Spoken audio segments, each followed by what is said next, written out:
প্ৰদ্যুৎ বৰদলৈ ডাঙৰীয়াই নিজকে ক'ব বিচাৰে যে তেওঁ খুব ইণ্টেলেকচুৱেল পাৰ্চন হয়, তেওঁ খুব বিশেষ ইউনিভাৰ্চিটিত পঢ়া হয়, এনেকৈ ধৰণৰ কথাবিলাক কয়। আকাশত চাং পতা মানে কি মই কিন্তু নাজানো, বুজি পোৱা নাই। আৰু মোৰো ধৰি লওক এতিয়া 50 বছৰ হৈছে, আজিলৈকে আকাশত চাং দেখা নাই মই।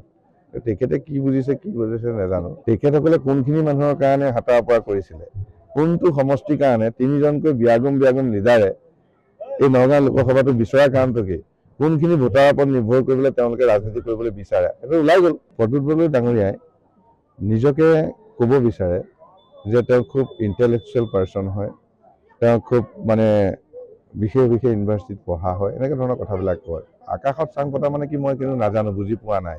আৰু মোৰো ধৰি লওক এতিয়া 50 বছৰ হৈছে, আজিলৈকে আকাশত চাং দেখা নাই মই।